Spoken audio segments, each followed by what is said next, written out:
Magandang gabi po mga kaibigan, mga kababayan, mga kapatid. Mahalagang issue po naman ang ating pag-uusapan ngayong gabi. Ayon po sa balita, mayroon pong bagong variant itong COVID-19 at di umano 18 bansa na, mga karatig bansa natin ang apektado nito. Kaya nga po ang gobyerno natin ay nagpatupad ng travel ban mula sa mga bansang ito starting 12:01 of December 30, 2020. All flights from and to these 18 countries are suspended until January 16, 2021. At yung mga dumating na prior to 12:01 of December 30 coming from these countries, sila po ay diniretso na sa quarantine facilities sa Clark Air Base. That's according to report. Ano po ang nakakaalarma sa balitang ito? Ayon po sa mga health reports relative to this, itong new COVID variant is 70% more transmissible compared to COVID-19. Ano pong ibig sabihin yan? Sa isang daang tao, sa isang exposure, ang COVID-19 ay nakakahawa lamang ng isa. Itong new COVID variant, ang pwede niyang mahawaan ay 70 people in every 100. While the COVID-19 could only contaminate one person out of that 100 in one exposure, this new variant COVID could contaminate 70 people. So, kung noong kasagsagan po ng COVID-19, the DOH had recorded an average of 2,000 daily new COVID cases. So it means that with respect to this new variant, the 2,000 daily has to be multiplied by 70 times. You could just imagine the number. Government could definitely not afford, cannot accommodate already in terms of quarantine facilities, in terms of hospitals for treatment, and financially as well.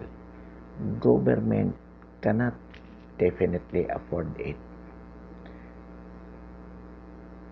Ito pa po ang problema. Alam po natin that with respect to COVID-19, wala pa po tayong vaccine. Ang sabi ng gobyerno, the vaccine for COVID-19 could be available to the Filipino people by the second quarter of 2021. So in other words, and that is very costly. Dito pa lamang sa COVID-19. At hindi pa rin natin alam kung itong vaccine for the COVID-19 would be applicable to this new variant COVID. Wala pa pong report na gano'n.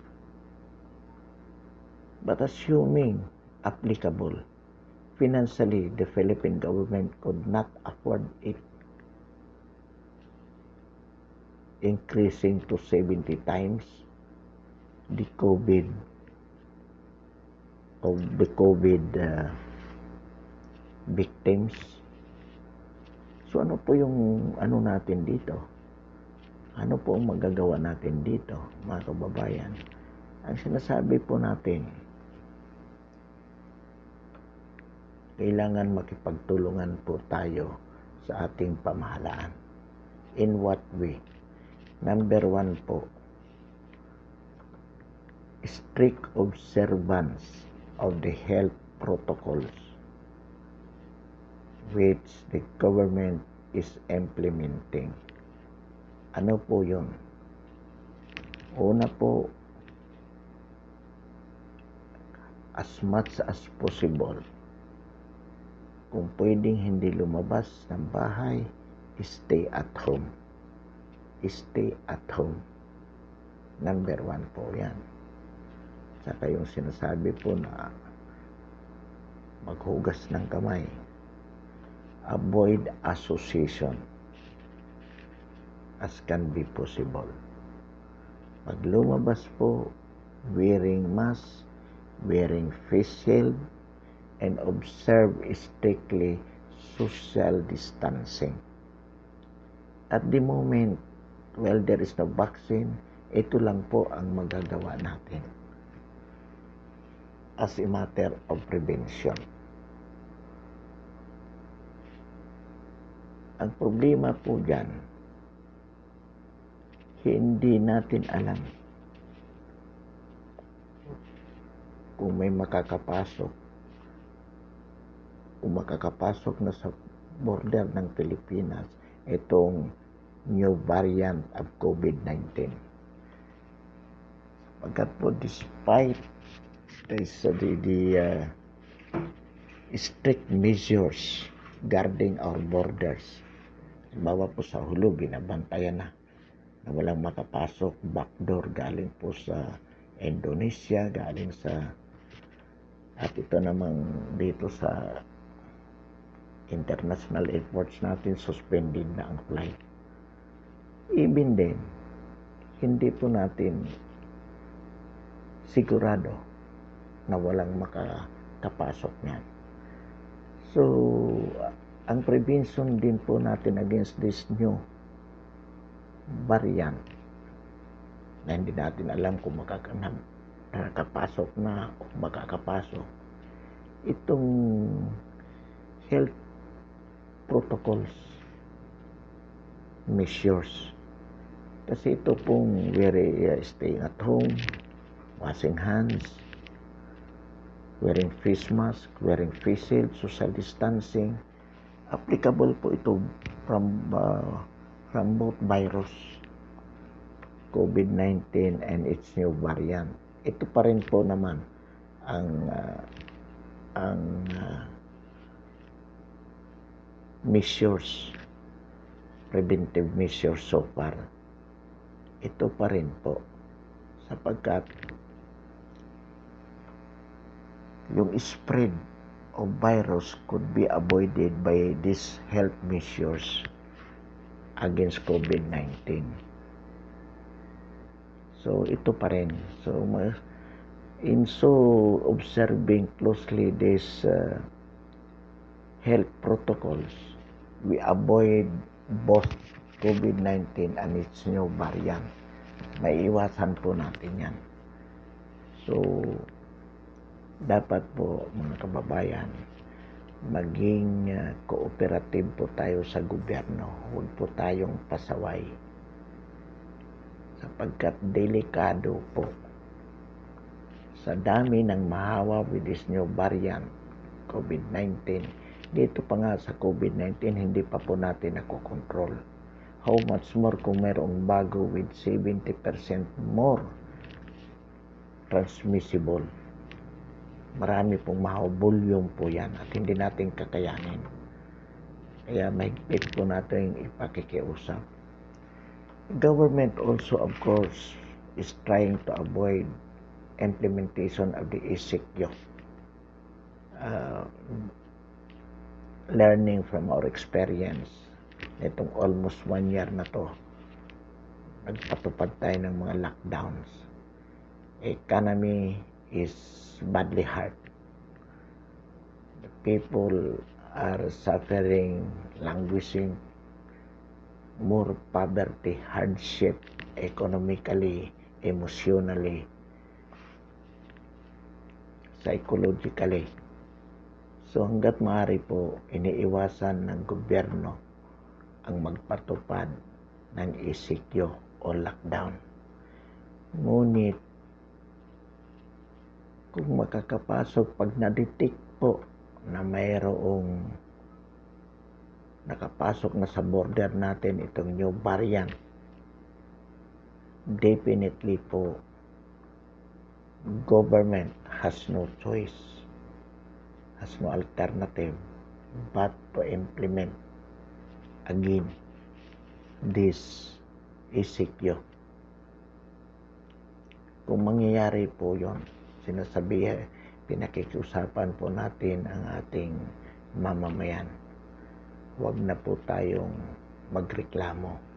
Huwag na po tayong maging pasaway. Maging cooperative na lang po tayo sa gobyerno sapagkat ito po ay para sa ating kabutihan. Ngayon pa lang po sinasabi natin, although of course we have to pray very very hard that this new variant of COVID-19 could not reach our shores, although it is somewhat impossible sapagkat kahit yung COVID-19 pinilit din po ng gobyerno natin ang pamahalaan na hindi makapasok, but just the same it happened. Itong new variant, 18 bansa na po. Europe, it started in United Kingdom, spreading to 18 countries, Middle East and Asia. Japan, mayroon na po. Indonesia, nabanggit sa report. So, hindi po malayo. Hindi po malayo that the Philippines could also be afflicted. So, and definitely once it is detected that there is such presence of such new COVID variant, the first measures that the government has to do is lockdown. Definitely.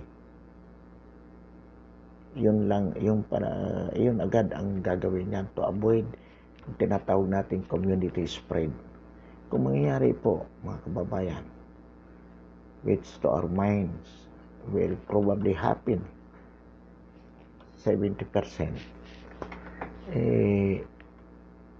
makipagtulungan po tayo.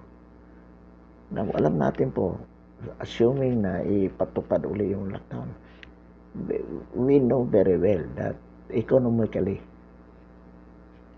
the hardship will be even double than what we had experienced. Definitely. Pero wala naman po tayong magagawa. Kaya ang gagawin natin dito, instead of making it hard for the government to alleviate the sufferings in terms of being non-cooperative with it, in terms of criticizing it, instead of helping the government, mas lalo pong magiging mahirap sa atin. Kaya kailangan po makipagkaisa na lang po tayo, makipagtulungan. And this is the times where we have to highly cooperate with the government to resolve the problem, whatever problem it may bring us. At malalampasan din po natin yan. Mas madali natin malalampasan yan kung tayo ay makikipagtulungan. Kaya ito ay panawagan na rin sa mga kritiko ng gobyerno, kritiko sa ating Pangulo. Lalo na po yung mga public officers, yung mga opposition, just for the sake of opposing it, the opposite, even with no reasons at all. Hindi po ito ang panahon. You aggravate the problem with what you're doing. So instead na maging kritiko kayo, instead of you standing as debacle, as obstacle for the government to smoothly achieve the purpose of preventing, alleviating the suffering of the Filipino people in general, makipagtulungan na lang po kayo. Saka na muna yung politics, 2022 pa yan. Itong 2021, with this new COVID variant of the COVID-19 virus threatening us, 2021 most likely appears to be a harder one compared to 2020. Ang 2020 po, alam naman po natin, because of COVID-19, because of Taal volcano eruption, because of typhoons, series of typhoons, Ulysses, naging mahirap because of the lockdown, naging mahirap po ang 2020. But we could expect a harder life in 2021 with this new virus of with this new variant of COVID-19 threatening the world. May epekto po uli yan at mas mabigat na ang epekto because the victims of the would-be victims of this would be 70% more than the victims of COVID-19. So we could just imagine, financially, as we have said, we can hardly afford it financially. Then economic would also be badly hurt if there would be lockdown. Kaya hanggat maaari, government is assuring us that there would be none lockdown to be implemented. But should there be a detection of the COVID-19, variant COVID-19 detected within our territory, definitely that certain territory where it is detected should be locked down as the only way preventing it from spreading to other communities. So definitely, meron po yan, mangyayaring ganon. So kung mangyayari po yan, ang ipinakikiusap natin sa sambayanan, be cooperative with the police. Be cooperative with the government. Yan po yung ating panawagan sa ating mga kababayan, kapatid at mga kaibigan. Panawagan po ito, paghahanda at mind-setting. Alam po natin, pag ginawa natin itong pakikipagtulungan, makakaraos din po. It does not mean that it is already hopeless. The situation is hopeless. No. Of course, there is always a way out of it. Kaya lang, we have to pay a higher price for it. Definitely. Kaya nga po, ngayon pa lang, sinasabi na natin ito sa sambayanan, nang sa ganon tayo po ay makapaghanda po tayo. Hindi po tayo we should not be caught off guard of these situations. Is related to this, naging issue din po na bakit daw magpapaimbestiga ang opposition. Nakita natin sa balita si Risa Hontiveros saying na dapat paimbestigahan kung bakit accordingly yung PSG ay naturukan na at ang ibang mga sundalo ng COVID-19 ng vaccine. assuming it is true, ano po ang issue dyan? Hindi pa pwedeng ipatupad yan, yung vaccination according to the priority list, kasi wala pang official na talagang nandiyan na ang vaccine. Kung meron man mga nauna at itinurok sa PSG o sa ibang sundalo, mas mabuti pa ngayon, dapat talaga yung sa kanila muna isubo. Hindi dapat subukin ang isang vaccine na hindi pa, wala pang good signal ang FDA katulad ng Dingvax sa ipinaturok na sa publiko. These PSM soldiers to have it first, yung sinasabing kung saan man galing yun. Ang sabi nga, donation lang daw, pero magiging ganun talaga because the government cannot yet buy from government funds a vaccine that is not yet fully approved by the government through the FDA go signal.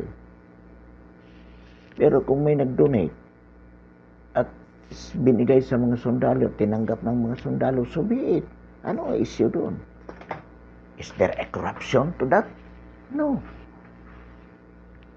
Magagalit kayo na naturukan dahil hindi inuna ang yung priority list, yung health frontliners at saka yung mga elderly. Dapat talaga hindi. Dahil kung itinurok yun sa kanila na wala pang good signal, ang FDA, that is repeating the Dingvax experience. O yan ay kinagagalit nyo. Experimentation sa mga sundalo, tinanggap nila. So, let them try. Kung magiging delikado man yun sa kanila, tama lang yun na sila muna mag-suffer. Anyway, masubukan sa kanila. So that if they would die, well, so be it. Kabayan yan sa bahagi nila. Kasi sabi nga nila, kaya nila ginagawa yun para maprotektahan yung, halimbawa, on the part of the PSG, to protect the president. Much better, they risk even with their lives. Ano mali doon? Ba't tayo nagre-react negatively? Hindi naman binili yun ng pera natin. Sapagkat ang budget niya is 2021 pa. The budget for the vaccine is for 2021 and is under 2021 budget. It means that can be available by January. Ang problema dito sa mga opposition na to, makasilip lang ng kaunti, nagre-react na. Pero ano ang negative dyan? Meron bang negative as to the public? Wala. Ang magkakaroon ng negative sa publiko yan kung itinurok yan agad sa mga elderly. Doon sa mga priority list. Kasi hindi pa aprobado ng FDA. Hindi mas delikado yun. Matutulad yan sa Dingvax yan. Na hindi pa aprobado, tinurok mo sa mga public school children. Kaya tingnan nyo naman. Ang hirap ito sa opposition. Tapos paimbestigahan. Bakit naturukan na agad ang mga sundalo? Ito yung sinasabi natin na sa halip na magkatulungan tayo. Itong opposition, wala nang ginawa kundi maghanap ng botas. Mali yan.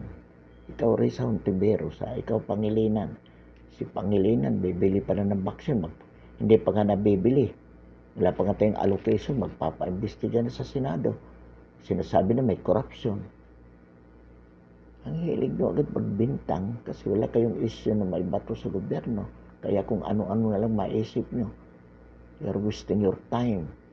And we're paying your time. How can this government stand when it is very much divided kasi yung mga opposition ay makipagtulungan? Wala nang ginawa kundi hanap pa pati itong COVID-19 issue which is a matter of survival for the Filipino people. Ginagamit na issue. Ito nga napakabigat ang hinaharap natin. Meron na naman itong new variant of COVID-19.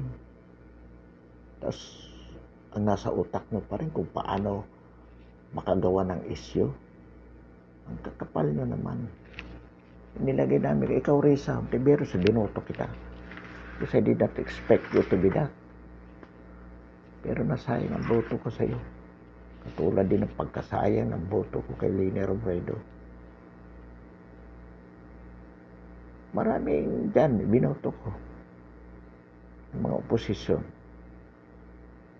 Pero with that kind of people you are, pahamak kayo sa taong bayan. Another issue po na pwede kong gusto natin mabanggit dito. Merong narinig tayo na interview sa isang attorney John Molo. I'm sorry kung nagkamali sa pangalan, but it sounds that name. A lawyer from UP. Na sumulat ito ng essay. At ang sabi niya, the same as he sounds based sa narinig ko. Because I did not read personally the essay, but it was repeated na sa interview with Tony Velasquez. Ang sabi niya, in relation pa rin doon sa Paniki Tarlac incident, yung namatay yung mag-ina. Ang sinasabi niya, because of yung tenor, ang kanyang sinabi doon. Sabi niya kasi, it becomes a system. Yung killing, because of the encouragement. So it has become a system. Wherein, ang sabi niya, killing has become an alternative for dispute resolution. Yun ang pinaka-tinor doon. At ang binanggit niya, kung ang mga judges natin ay pinapatay at ang mga lawyers, how much more yung powerless, yung pangkaraniwan dyan. Kaya katulad na nangyari, using the example of the Paniki Tarlac incident. So yan din ang sinasabi ng Human Rights Commission, ng mga CPP, NPA, NTF, itong si Bagapuro ng simbahan. Yan din po, yung IBP, yan din ang sinasabi. Ito lang po ang masasabi natin. Yung pagkapatay po, yung nangyari sa Tarlac, yung Paniki Tarlac incident, their mother and son were killed by that son of a bitch, policeman, Huesca. Hindi po kasalanan ng presidente yan. It was an isolated case. At itong sinasabi pong encouragement na ginagawa ng presidente, where killing becomes a system of an alternative dispute resolutions, yun po ay malicious imputation ninyo. It is a malicious imputation against the government and against the president. Bakit po? Sabi nyo,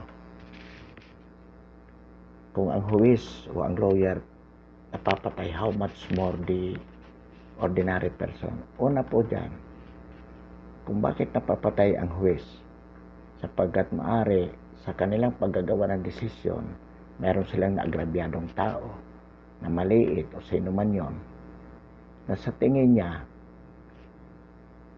para lang makamit niya ang hustisya, patayin niya yung huwis. In the same way na kaya ang lawyer din napapatay kasi may inagrabyado siyang kliyente niya. Dahil hindi naman siya papatayin kung wala siyang kasalanan. Sinong taong papatay na walang kasalanan? So kung ang maliliit na tao pumapatay sa isang makapangyarihan, it is because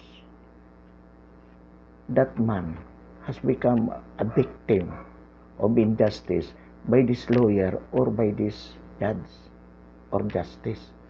Halimbawa po, Bakit papatayin yung isang huwis na yung katulad ng nakita sa napabalita na retired justice ang Court of Appeals na panyatay na yung paraan ng tinanggalan ng mata, tinanggalan na ganito. Ang ibig ko sabihin doon, talagang galit na galit yung pumatay. At may dahilan yun kung ba't siya nagalit. Ganun ka brutal ang pagpatay.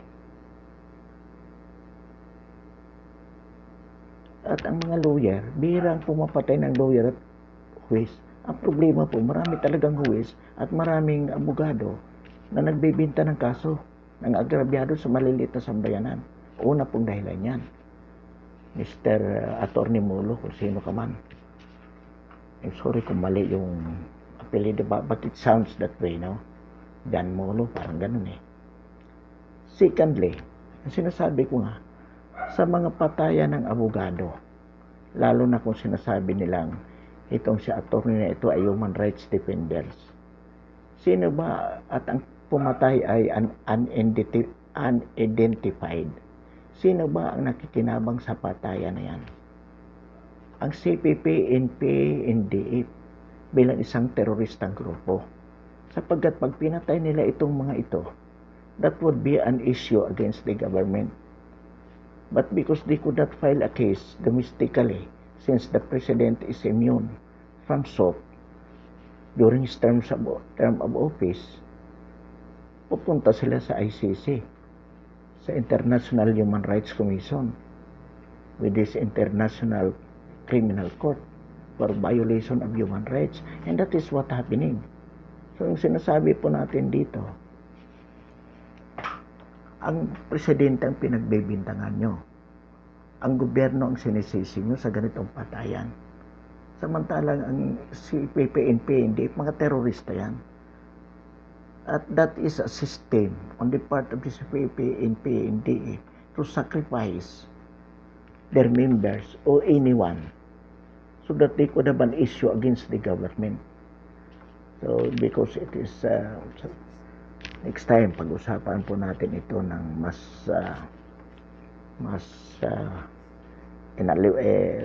we will elaborate this next time. But for the moment, we say good night, thank you, and before we end, we invite everyone to subscribe our YouTube channel, komentaryo sa mga napapanahong issue ng lipunan. Marami pong salamat, magandang gabi, Merry Christmas, and Happy New Year.